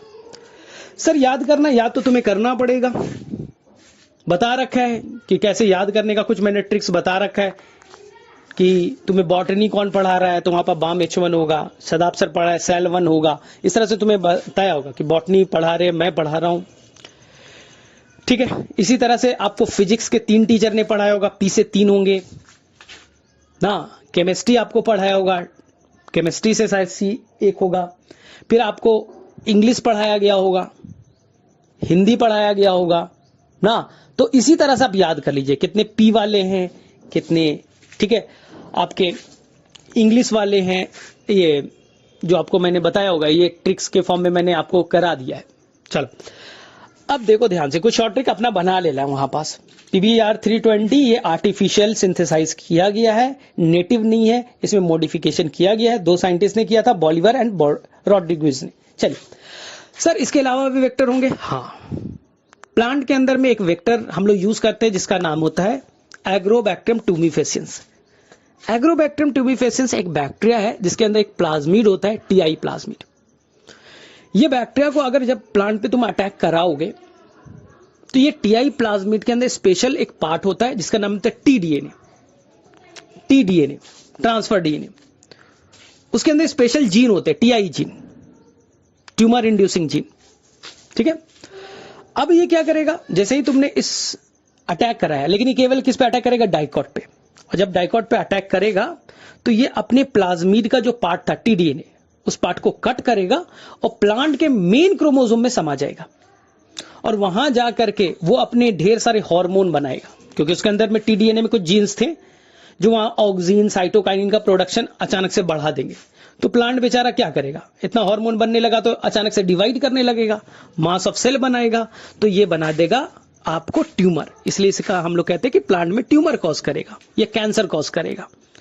कौन करेगा भाई, एग्रोबैक्टीरियम ट्यूमिफेसियंस। इसी को हम लोग कहते हैं crown gall disease. Crown like यानी कि मास ऑफ सेल बन गया, ट्यूमर लाइक स्ट्रक्चर बन गया, तो लगेगा ताज पहन लिया है। ताज वाज तो है नहीं भाई, ये तो ट्यूमर हो गया, प्लांट को नुकसान हो रहा है, उसको ताज पहना है वो। क्राउन गॉल डिजीज, या ठीक है, इसी को आप कैंसर कह सकते हो, ट्यूमर कह सकते हो। कौन करता है, एग्रोबैक्टीरियम ट्यूमिफेसियंस, केवल डाइकॉट पे, क्योंकि डाइकॉट प्लांट में ही वो अपना एक्सप्रेशन करा सकता है। डाइकॉट प्लांट में ऐसे केमिकल्स मिलते हैं जिससे वो खा करके अपना जिंदा रह सकता है, सिंपल है। अब हम लोग इससे फायदा क्या करें, अगर हम TDNA को कट कर दें, TDNA के वो पार्ट TI जीन को जिससे कि ट्यूमर होता था, उस पार्ट को कट कर दें और वहां अपना जीन ऑफ इंटरेस्ट डाल दें, यानी एग्रोबैक्टीरियम लीजिए, उसके प्लाज्मिड में अपना जीन ऑफ इंटरेस्ट डाल दीजिए, TI जीन को जो ट्यूमर का रहा था उसे हटा करके अपना जीन ऑफ इंटरेस्ट डाला। अब प्लांट पे अटैक कराइए, प्लांट पे क्या करेगा, अटैक करेगा, TDNA कट होगा, प्लांट के मेन क्रोमोसोम में घुस गया, क्रोमोसोम में जब घुसा तो साथ साथ हमारा जीन ऑफ इंटरेस्ट भी चला गया। तो प्लांट में DNA डालने का सबसे बेस्ट तरीका है एग्रोबैक्टीरियम ट्यूमिफेसियंस, TI प्लाज्मिड के हेल्प से। सर प्लांट को नुकसान नहीं होगा, हमने वो TI जीन जिसे ट्यूमर होता था उसको हटा दिया, इसलिए इसे हम लोग कहेंगे डिसआर्म्ड पैथोजन। जब आप RNA इंटरफेरेंस पढ़िएगा, जो निमैटोड्स वाला है, मेलाडोगानी इनकॉग्निशा, वहां पर एनसीईआरटी वर्ड यूज किया है कि एग्रोबैक्टीरियम बेस्ड हमने DNA को ट्रांसफर किया है। चलिए यहां तक हो जाएगा आपका। सेकंड, आगे बढ़े। सर बैक्टीरिया में DNA क्यों जाएगा, बैक्टीरिया DNA तो बड़ा है, मैक्रोमोलिक्यूल्स है, चार्ज है, तो इतना बड़ा बैक्टीरिया कैसे प्लाज्मा मेम्ब्रेन को क्रॉस करेगा, हाँ नहीं करेगा, क्योंकि हाइड्रोफिलिक है, चार्ज मॉलिक्यूल है, मैक्रोमोलिक्यूल से नहीं क्रॉस करेगा। अरे हमारा प्लाज्मा मेम्ब्रेन तो यार बहुत नौटंकी करता है, तो सेलेक्टिवली परमिएबल है, सोडियम पोटेशियम को तो बड़ा मुश्किल से जाने देता है कि कैरियर प्रोटीन है तो जाने देंगे, नहीं है तो नहीं जाने देंगे ना, आपने तो पढ़ा है। तो सर क्यों ले लेगा इतना बड़ा DNA, तो हम तैयार करेंगे उसको, बैला फुसला करके उसको तैयार करेंगे, जिसे कहते हैं कॉम्पिटेंट सेल फॉर्मेशन। हम लोग डाइवेलेंट केटाइन यानी कैल्शियम डालेंगे जिससे कि उसकी परमिएबिलिटी बढ़ जाएगी। अब हम लोग heat and shock method use करेंगे, यानी कि पहले हमने फ्लास्क लिया जिसमें बैक्टीरिया है, उसके अंदर प्लाज्मिड डाल दिया, ठीक है, प्लाज्मिड जाने के लिए रेडी नहीं है, तो हमने एक दिन पहले ही उस फ्लास्क के अंदर में क्या डाल दिया था, डाइवेलेंट केटाइन यानी कैल्शियम डाल दिया था, जिससे कि परमिएबिलिटी बना दे, पोर वोर क्रिएट करके रखे। अब फ्लास्क को उठाएंगे और हम लोग आइस पे रखेंगे, ठीक है। अब आइस से निकाल करके 42 डिग्री सेल्सियस पे कुछ सेकंड के लिए रखें, ना, और उसके बाद तुरंत मतलब थोड़ा सा पोर्स क्रिएट करने के लिए होता है एक्चुअली में। रियल मैकेनिज्म आज तक किसी को नहीं मालूम, ठीक है। तो पोर क्रिएट होगा तो डीएनए अंदर चला जाएगा, ज्यादा देर तक नहीं करना है, ना तो बैक्टीरिया को ही नुकसान हो जाएगा, उसका साइटोप्लाज्म लीक हो जाएगा, और तुरंत फिर से आइस पे रखना है। तो आपने हीट दिया, उसके बाद फिर से तुमने आइस पे रख दिया, तो इसी को कहता है हीट एंड शॉक मेथड। ये हम लोग आज भी लैब में अप्लाई करते हैं, ठीक है। तो तुमसे क्वेश्चन ये बनेगा कि कॉम्पिटेंट बनाने के लिए क्या यूज करेंगे, तो डाइवेलेंट केटाइन यानी कैल्शियम यूज कीजिएगा। चलो इसके बाद आगे बढ़े। सर प्लांट में डालने का और कोई टेक्निक है क्या एग्रोबैक्टीरियम के अलावा? हाँ, डायरेक्टली कोई वेक्टर नहीं, वेक्टरलेस टेक्निक बता रहा हूं। डीएनए लो, एक पार्टिकल पे लपेट दो जो गोल्ड और टंगस्टन का बना होगा, गन के हेल्प से डाल दो, जिसका नाम है जीन गन और बायोलिस्टिक मेथड। लेकिन ये वेक्टरलेस टेक्निक है। प्लांट में डालने का वेक्टर के हेल्प से, वेक्टर मेडिएटेड एग्रोबैक्टीरियम सबसे बेस्ट है।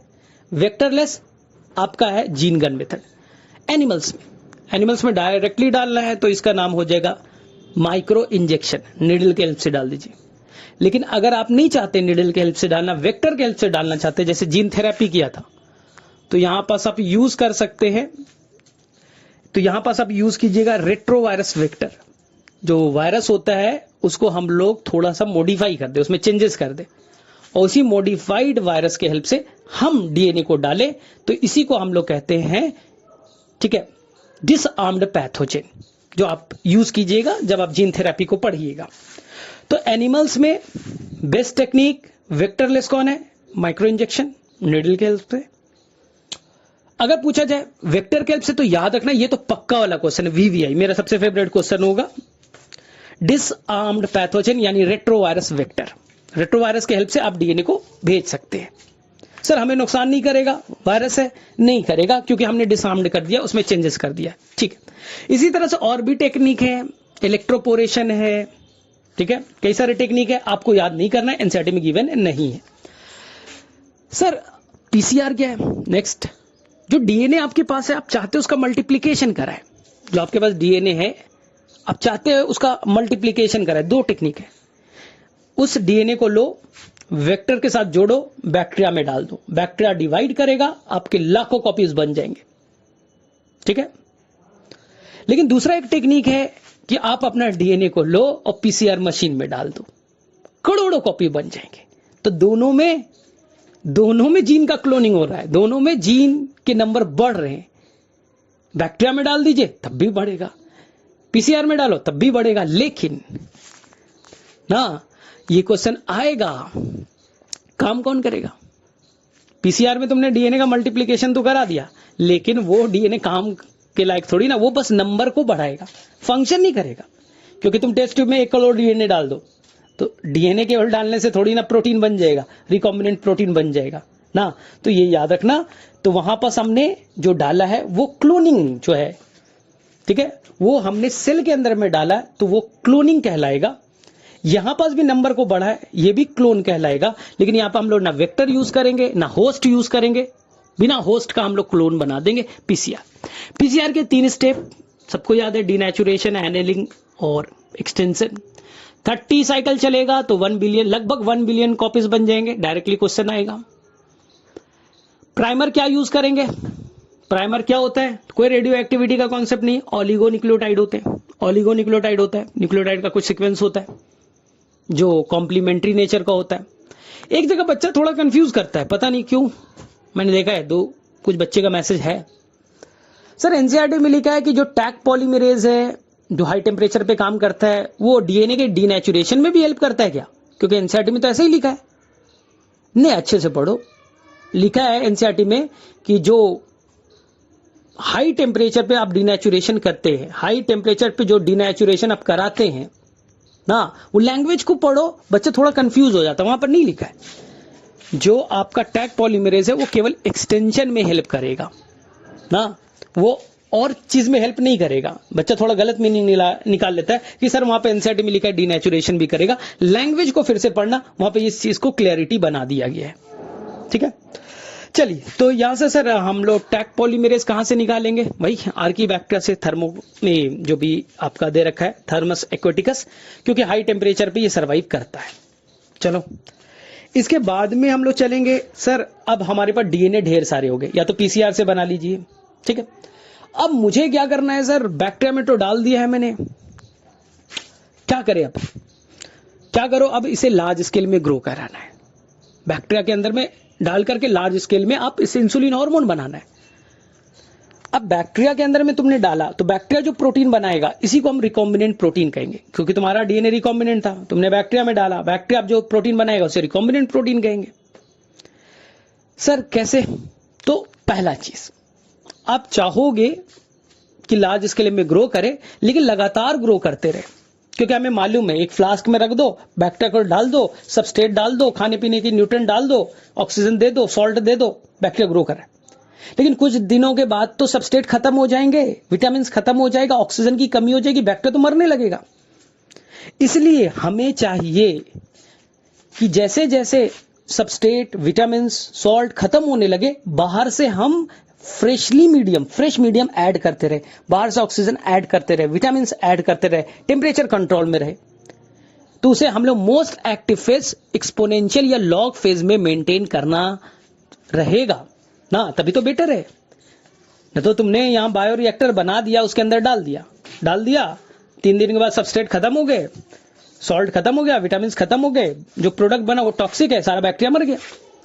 इसलिए आपको सबस्ट्रेट एक तरफ से ऐड करना है, तो वहां से जो भी उसके एक्सक्रीटरी मटेरियल निकले, हाँ वेस्ट मटेरियल निकल रहे उसको निकालिए, फ्रेश मीडियम को ऐड करते जाइए, तभी तो मोस्ट फिजियोलॉजिकल एक्टिव फॉर्म में वो लॉग फेज और एक्सपोनेंशियल फॉर्म में रहेगा। ये चीज याद रखिएगा। सर बायोरिएक्टर क्या है, एनसीईआरटी का लाइन है 100 to 1000 लीटर का बड़ा सा फ्लास्क होगा। सर ऐसे ही ग्रो कर दे क्या, नहीं, इतना बड़ा रिस्क नहीं लेना है।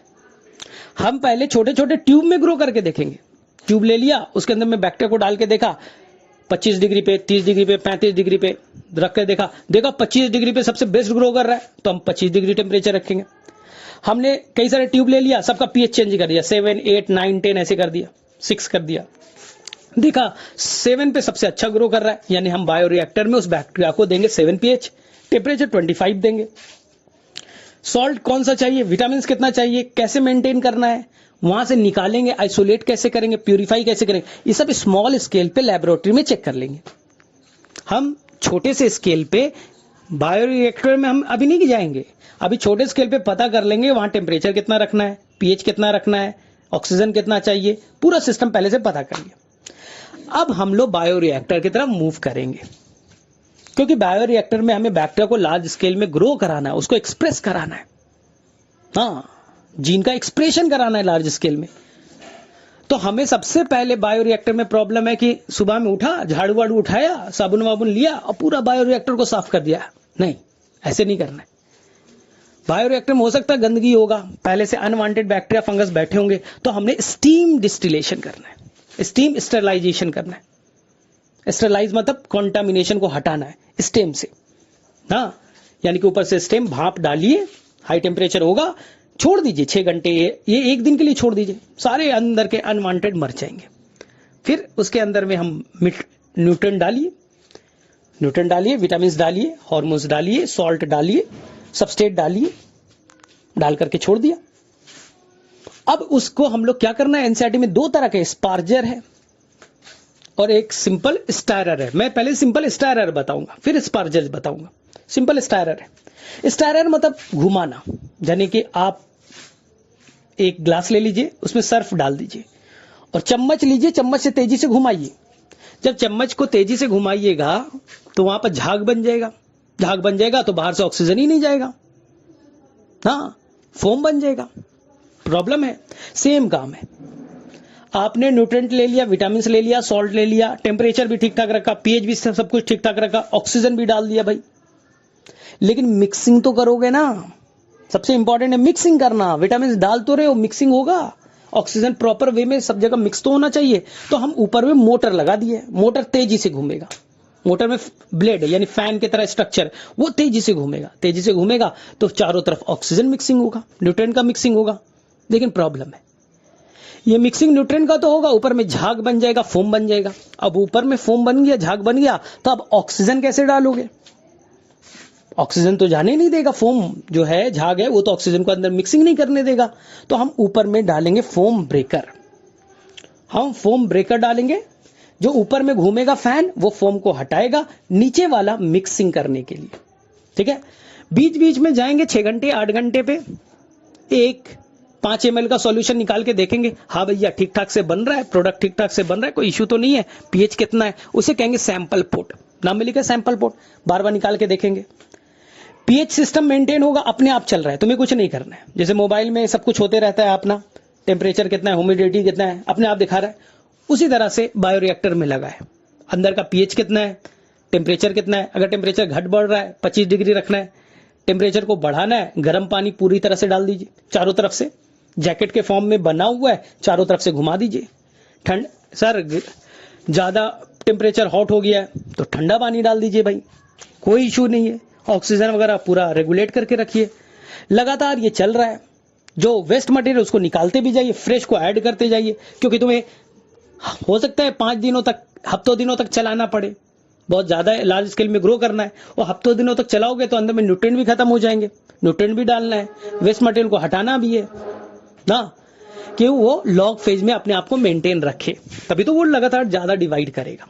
चलिए भाई, एक तरीका है सिंपल स्टार। स्पार्जर क्या है सर, बस एक लाइन, स्पार्जर के अंदर में हम सेम टेक्निक लेंगे, पीएच सिस्टम, टेम्परेचर वगैरह, नीचे से स्पार्जर लगाएंगे। सर स्पार्जर क्या होता है?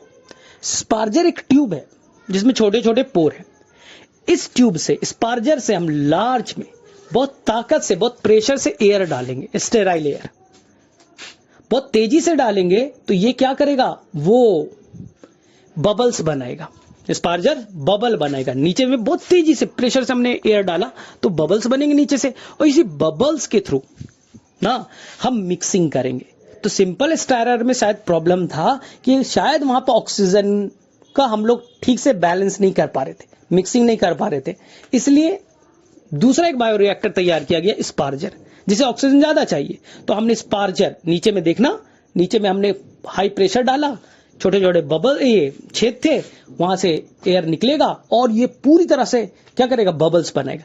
इसी बबल से एनसीईआरटी कहता है increase the surface area, bubbles जाएगा ऊपर में फटेगा, सरफेस एरिया बढ़ेगा और ये मिक्सिंग में हेल्प करेगा। तो स्पार्जर में बस याद रखना कि हम हाई प्रेशर पे काम करेंगे, जिससे मिक्सिंग में उसे हेल्प किया जाएगा। चलिए बायोरिएक्टर में काम हो गया, अब क्या करें भाई, तो अब कुछ नहीं करना है भाई, निकालो, इतना मेहनत किया, 1 घंटे मेरा भी लेक्चर का हो गया, वहां से निकालिए, जीन का एक्सप्रेशन हो गया, यानी याद रखना वहां एक्सप्रेशन था, वो पार्ट अप स्ट्रीम था जहां पर तुमने लार्ज स्केल में बैक्टीरिया को ग्रो कराया, जीन का एक्सप्रेस कराया।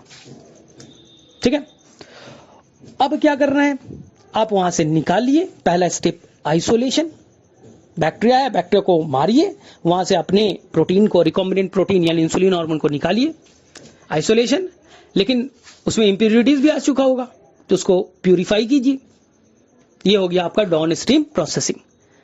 इसमें प्रिजर्वेटिव नहीं लिखा है, एनसीईआरटी में प्रिजर्वेटिव वर्ड नहीं यूज किया गया है, बस 2 ही वर्ड यूज किया है डाउन स्ट्रीम में, आइसोलेशन और प्यूरिफिकेशन, एनसीईआरटी पढ़िए, लेकिन हम प्रिजर्वेटिव भी वर्ड यूज कर देते हैं, क्योंकि क्वेश्चन पेपर में ऐसा आया था कि 3 स्टेप कौन कौन से हैं, तो प्यूरिफिकेशन, आइसोलेशन, प्रिजर्वेटिव ऐड करना कर देते हैं। तो ये ऑप्शन पे डिपेंड करेगा, अच्छे से करके जाइएगा, क्लासरूम में बता रखा है कि अगर ऑप्शन में आए कि 3 स्टेप कौन कौन से हैं, तो आइसोलेशन, प्यूरिफिकेशन, प्रिजर्वेटिव तीनों बोलिएगा।